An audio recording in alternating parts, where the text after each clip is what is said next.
focus on the gravel.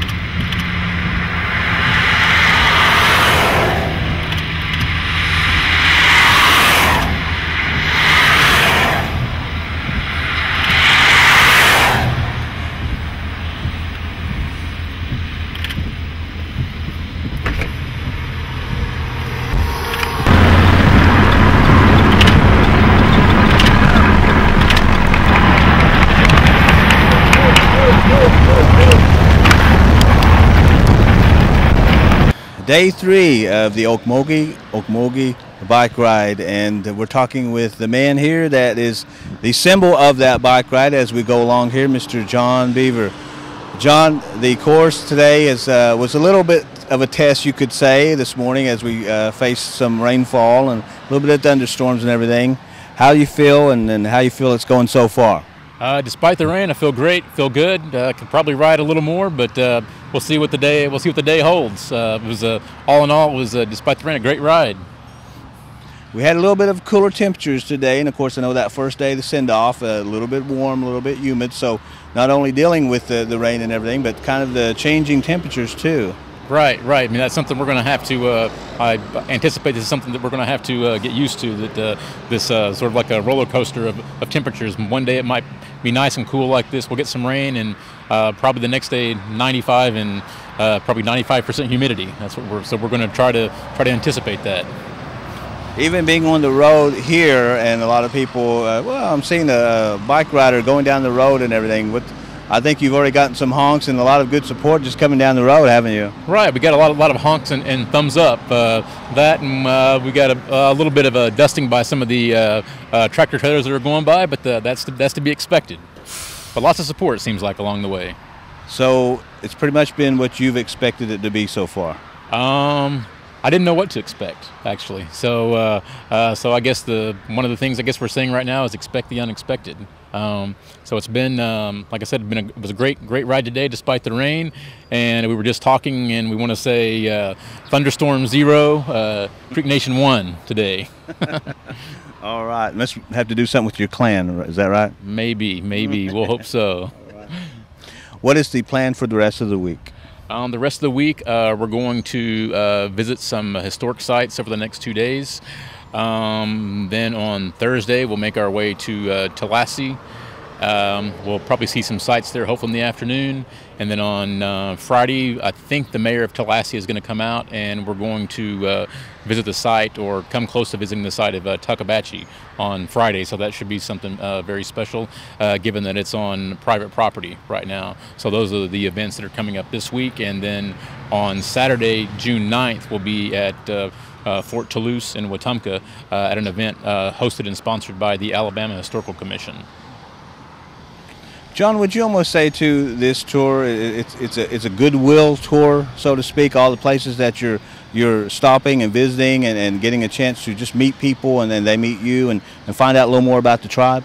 Yes, I would. In fact, I would categorize it that way. It is a goodwill tour, and that was one of the intents behind this project, for people now to put a new face, not just my face, obviously, but a new face and direction for Creek Nation. And we certainly want to represent ourselves as goodwill ambassadors from the Muskogee Creek Nation.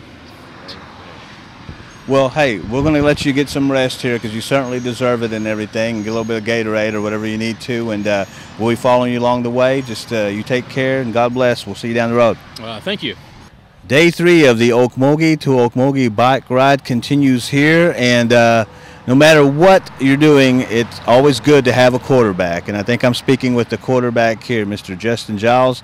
He's been kind of helping keep the protection of the bike riders as they make their way along the shoulders of the highways throughout Georgia and Alabama. We're in Alabama today, and just as we said, day 3, we just got over a traditional rainstorm here, kind of rough there. The riders make it along okay, and seems to be going okay? Yes, it does. Today was a good one. We saw the storm coming in, and we know that this stretch of road was going to be kind of arduous as far as the side of the road here. There was a good bit of the road there that was pavement for them, but then I think the last maybe 10 miles or so, the side road for them was all gravel. So, of course, my whole nerves making sure that these guys are all right. That's basically my duty here. And yes, you mentioned being a quarterback. I guess that's a good analogy, but again, my job out here is to make sure that these two guys are good to go, and whoever else might be joining with us later. But again, I'm just on it about keeping the flashes on and making sure they got water, making sure, again, we're getting some documentation. Your all's help is very much appreciated. But yeah, we're trekking along. We're moving along here on day 3 for sure. Well, already beginning on Saturday, of course, with the great send-off and everything, and so far, even just a short amount of time, there have been some historical places and some great people that you've met already. Tell us where you've been so far and everything, how it's gone. Yes, the first day heading out of Macon, out of the Okmulgee National Monument, that was a fantastic day, not only for myself, but for Creek Nation. We had a great showing there.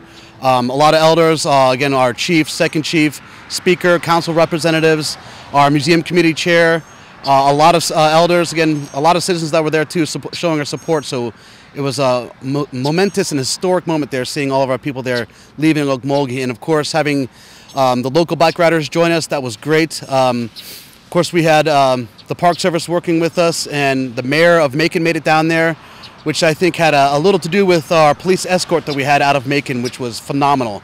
We had about 4 police cruisers and 1 motorcycle cruiser as well.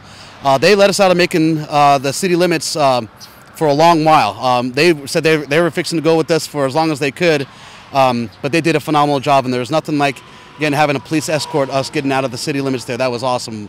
Sirens blaring, the blue lights going and everything, so the first day was great. Got in about, I want to say, close to 70 miles that first day for John and Mr. Lowe there. Those guys, don't ever doubt their fortitude, their physicality, being able to do this. They're men, definitely. Again, dealing with the traffic, and here, as we witnessed today, the elements. But after Okmulgee, we had the day yesterday at Fort Mitchell, rode into there. Again, that was a historic spot for us. As far as, again, our tribal towns, some of our original town sites are around that Fort Mitchell site. That's right next to Fort Benning. The original town site of Casita is right there. I know there are some tribal members that were from that town and actually went down to visit there after our Fort Mitchell site. But Fort Mitchell, again, that was a corralling point or a gathering point of our Muskogee ancestors, where they really one of the initial points of the Trail of Tears. So it was great to visit there, and again, with the interpreters there and the Historic Commission there showing us around, again, giving us their interpretation. And our whole point is there to make sure that the Muskogee voice is there as well. And we've done that very loud and clear for them as well. So doors are opening with these sites, with these historic sites and the associations that run it. Now the door's open for us to keep on collaborating and making sure that our Muskogee history is told there in a good way. And again, the better, more perspectives we have about the history that occurred there, the more complete and holistic that story is told, and that's what we want to have there. And again, now we're on to Auburn, Alabama. This is right in the middle of Muskogee Creek country. This is our ancestral homelands. From everywhere we see here, 360 degrees around here, this is our ancestral homeland. So there are a couple mound sites around here that we're going to be looking to go ahead and set up camp here today in Auburn and start looking at our route that we're going to be looking at to go ahead and visit some of these original town sites, again, some of the mound sites that are around here, and plan our day out for the next couple days. So we'll be here in this area for the next couple days, and our next official stop will be at Fort Toulouse, Fort Jackson next weekend on Saturday. That's June 9th. So we're moving along, and this is, for me, been a great experience, humbling experience. I just, again, the emotions that come through. I can imagine our ancestors walking this trail here, let alone me being in a car and looking after these guys. I get tired just looking at these guys bike, but then again, that leads into imagining our ancestors walking this trail here and what they had to endure for us to be here as Muskogee people today. It's an accomplishment, as, even though it was a forced accomplishment, it's something that we survived and continue to survive to today. So it's a great day to be Indian, great day to be Muskogee Creek, that's for sure. All right, Justin Giles. Great historic event happening here, and it all will culminate in Oklahoma later this month. Justin, appreciate your time. Keep them safe out there, and we'll be touching bases with you, of course, throughout the course of this great thing happening here.